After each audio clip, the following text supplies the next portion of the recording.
The Los Angeles Lakers picked up their second consecutive victory on Sunday afternoon, defeating the New York Knicks 110-97 at Crypto.com Arena. It was a statement win for a team that has battled inconsistency all season long, and head coach JJ Redick made it clear after the final buzzer what he believed made the difference between winning and losing on that particular afternoon. Leave your like and subscribe to the channel so you don't miss any updates. According to Redick, there was really only one key factor in this game, and it was not about offensive execution or ball movement. It was about defensive effort, pure and simple. The coach explained that his team always prepares with a set of 3 keys on each end of the floor, but on Sunday, everything came down to a single concept: multiple efforts on the defensive end of the court. The key to the game, and you know, we always have 3 keys defensively and 3 keys offensively, Redick told reporters after the contest. Really, tonight there was one key, and that was multiple efforts. I thought we did that throughout the game, not just in spurts. The Lakers were without LeBron James for the second straight contest. The veteran forward is dealing with a left elbow contusion and arthritis in his left foot, a combination of ailments that has kept him sidelined and forced his teammates to pick up the slack. Despite the absence of their franchise player and all-time leading scorer in NBA history, Los Angeles found a way to dominate on the defensive end and keep New York at bay for the majority of the game.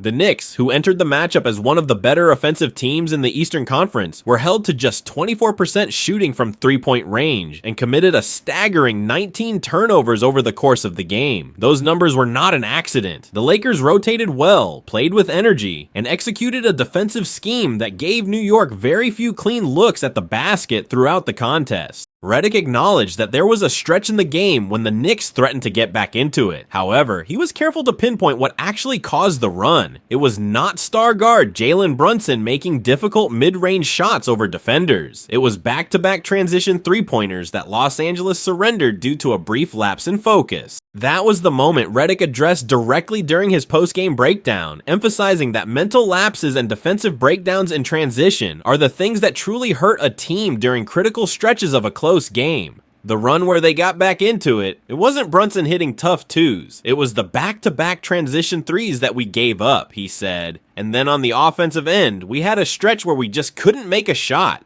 We were generating wide-open catch-and-shoot threes from good shooters and just couldn't knock them down. Despite that rough stretch, the Lakers responded. Down the final stretch of the game, Redick noted that his team produced 3 or 4 consecutive possessions that ended in deflections or steals. All of it a direct result of their defensive commitment and willingness to chase the ball and make extra plays. That energy and determination sealed the outcome and put the game away for good. Guard Austin Reaves also spoke about the mentality that carried the team through the contest, noting that the players simply decided to compete and stick to the game plan from the opening tip. He mentioned that setting the tone early and maintaining a strong third quarter were essential ingredients in pulling away from the Knicks and securing the double-digit victory. This was also a significant statistical achievement for Los Angeles. It marked the first time this season that the Lakers held an opponent under 100 points since their 105-99 win over the Golden State Warriors. That detail matters because it underscores just how difficult it had been for this team to consistently limit opposing offenses throughout the 2025-26 regular season. The defensive numbers heading into Sunday's matchup painted a troubling picture.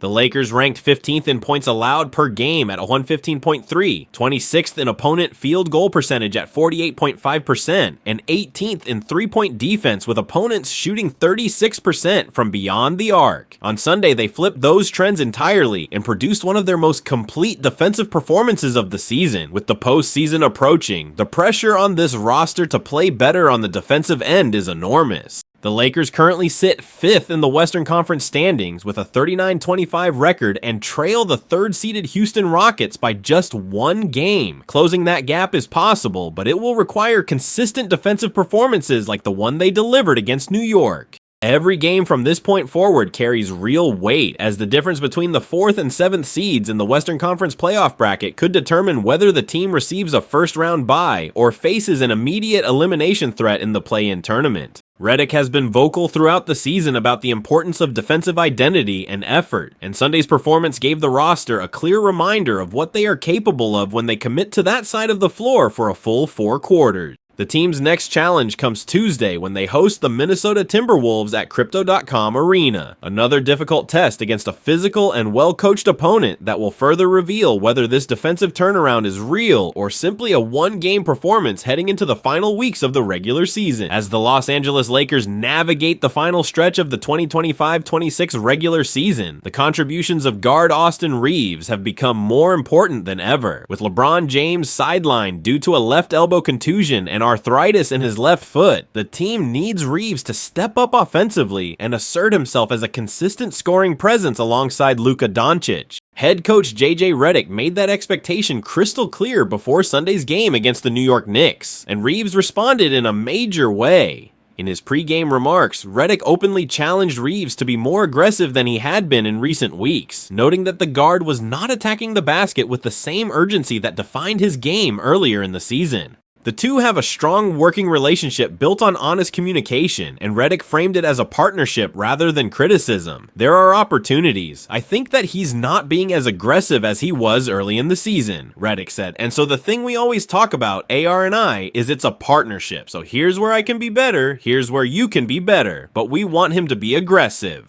Every time he gets the ball, we want him to be aggressive and have a mentality to touch the paint. Those words clearly resonated. Reaves went out and delivered one of his best performances since returning from injury, finishing the contest with 25 points on 8 of 16 shooting from the floor, including 3 of 6 from three-point range. He added 5 assists, 4 rebounds, 3 steals, and a blocked shot in 39 minutes of action. It was the kind of complete, impactful performance that the Lakers have been waiting on from Reaves for several weeks. The context behind the performance matters. Reaves has been carrying an increased workload since returning from a left calf strain that forced him to miss 19 consecutive games earlier in the season. The injury disrupted his rhythm and affected his shot making, as the guard himself acknowledged that he had not been putting the ball in the basket at the rate he was accustomed to through the first part of the year. Prior to the injury, Reaves was playing at a career-best level across the board. His scoring average of 23.5 points per game on 49.5% shooting from the field and 37.0% from beyond the arc was the best of his NBA career and positioned him as one of the most efficient guards in the entire league. After missing nearly a month of action, finding that rhythm again has been a gradual process, and Sunday's breakout effort was an encouraging sign for everyone inside the Lakers organization. Sunday's 25-point game was particularly meaningful from a milestone perspective. It marked Reaves' first 20-point performance since the team's victory over the Los Angeles Clippers on February 20th, and only his third such outing since coming back from the calf injury. The Lakers will need him to build on that performance in the coming weeks, especially if James remains unavailable for additional games down the stretch. One of the more interesting statistical footnotes from this season involves the pairing of Reaves alongside Luka Doncic without James in the lineup. When the two share the floor without the league's all-time leading scorer, the Lakers have gone 9-2 this season, a remarkable record that demonstrates just how dangerous this duo can be when given expanded responsibilities and freedom to operate.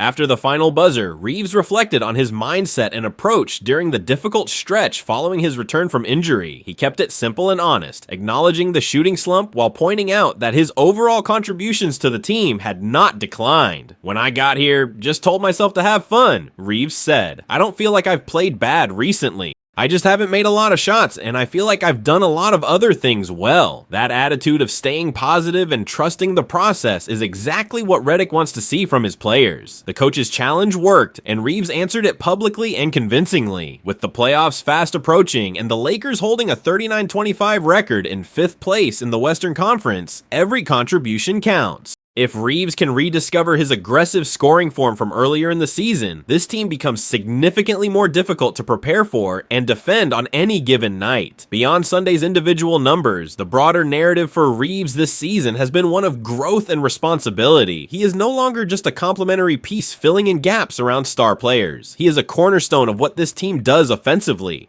His ability to create off the dribble, knock down catch-and-shoot attempts, draw fouls by attacking the paint, and facilitate for teammates makes him one of the most versatile guards the Lakers have on their roster. When he plays with that aggressive mentality that Redick described, defenses are forced to choose their poison. The timing of this resurgence could not be more critical. The Lakers are battling to climb higher in the Western Conference standings, and adding a fully locked-in Austin Reaves to an offense already led by Luka Doncic gives opponents an extremely difficult two-man combination to account for. Redick's decision to publicly challenge his player before a nationally visible game paid immediate dividends, and now the question is whether Reaves can carry that level of assertiveness into the final weeks of the regular season, and, most importantly, into the postseason that lies just ahead. While the Los Angeles Lakers continue their push toward the playoffs, the spotlight has shifted off the court and onto the personal life of their franchise star. Rumors of a potential separation between Luka Doncic and his longtime fiancée, Ana Maria Goltes, have been gaining momentum after Goltes reportedly deleted all shared photos from her Instagram account, leaving only pictures of the couple's children. The development has fueled widespread speculation about the status of their relationship and what it could mean for the Slovenian superstar going forward. Doncic, 26, and Goltes have been together for years, with roots that trace all the way back to their childhood in Slovenia. The two reportedly met as kids on the Croatian island of Krk and stayed connected through the years as Doncic rose to international basketball stardom. The relationship became official in a very public way nearly 3 years ago when the then Dallas Mavericks star proposed to Goltes at Lake Bled in Slovenia, a picturesque setting that made headlines worldwide and appeared to signal a long and stable future for the couple. Since that engagement, a great deal has changed in Doncic's life. The shocking midseason trade that sent him from Dallas to Los Angeles upended everything he had built and forced both him and his family to start over in a new city. Doncic admitted at the time that the move was difficult to process and that he suddenly found himself without the stability and comfort of the environment he had known for years. Adjusting to life in Los Angeles with all of its social pressures and intense media scrutiny is an entirely different experience from playing in a smaller market like Dallas. The couple's personal life seemed to remain steady amid all that professional turbulence. They welcomed their second daughter, Olivia, just 3 months ago, and at the time, nothing publicly suggested that any strain had developed in the relationship. Doncic received special permission from the Lakers organization to fly to Ljubljana, Slovenia, to be present for the birth of his second child, a significant gesture that suggested family was a clear priority for both parties involved. However, following Olivia's birth, Goltes did not appear to return to Los Angeles with the baby. At the time, observers assumed that she had simply chosen to stay close to family and receive support during the early weeks of motherhood. In hindsight, some are now interpreting that absence as a possible early indicator that things had already begun to deteriorate between the couple, when Goltes wiped the couple photos from her Instagram profile and Doncic himself had gone an extended period without posting anything involving his fiancée. The speculation could no longer be ignored.